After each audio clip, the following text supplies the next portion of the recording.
Greetings and welcome to another edition of The Great Goddess. Praise be to Goddess. Praise be to Goddess. Well, here it is, another Wednesday, and today we have for you the topic. I am sick and tired of looking up Valentine's Day and turning up Valentine's Day Massacre. Now, I'm sure many of you are not particularly interested in Valentine's Day. You may or may not be interested in the Valentine's Day Massacre. But the Valentine's Day Massacre happened long ago, and some mob bosses decided to take out their enemies. They decided to take out the competition. So these mob bosses had these competitors shot up. They shot them all dead, and there were millions of rounds of bullets. Well, millions is an exaggeration, but a lot of rounds. And they shot them all dead with machine guns. And then after that, the news broke, and the whole world was shocked by the Valentine's Day Massacre. So, Valentine's Day Massacre, what does it have to do with Valentine's Day? Not much. Not much, because the Valentine's Day Massacre happened on Valentine's Day. But it had nothing to do with Valentine's Day. So when you're searching for Valentine's Day and you turn up Valentine's Day Massacre, you're going to be pretty PO'd, right? Because you don't want to be reminded of a massacre on Valentine's Day.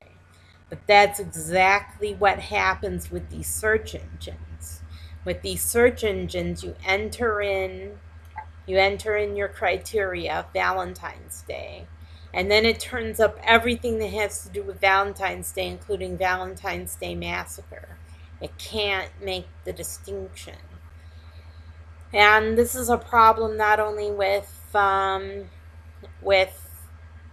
search engines, but also with everyday life. We're searching for one thing and we turn up another. So it's not just search engines.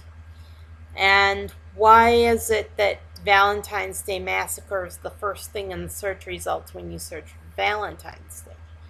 Well, the reason is because people love a good story.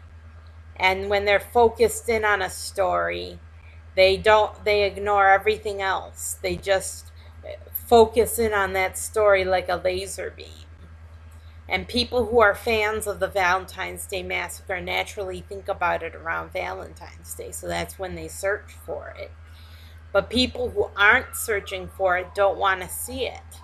And they see it anyway, even though they weren't searching for it. So what is the cause behind this? Is it sensationalism? Is it people's focus on the negative? Is it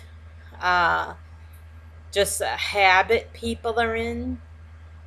Well, I think it's because of people's focus on the negative. People are sucked into the negative. They're drawn in to anything that's negative. And they're so attracted to the negative because they have negative lives and negative selves that they're just immediately sucked in by a story that's negative. And they're so attracted to it that they can't think about anything else. So, the negative in our society is what this video is really about, and not the Valentine's Day Massacre in any way. The negative in our society is a real liability. And until we move beyond that, until we move beyond the negative, our lives are going to be filled with negativity. And people just do not know. People do not know how to turn off the negative. Well, I've been reading a very interesting book. It's Awaken the Giant Within by Tony Robbins. And in this book, he talks about people who get sucked into negative situations and don't know their way back out.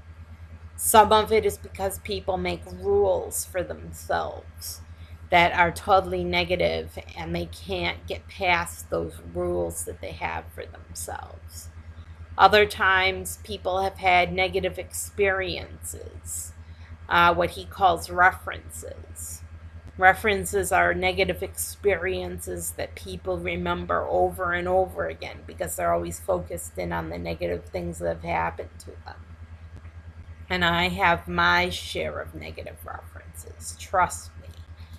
So I know you do too. I know all of you have your negative references too. So what is the way out?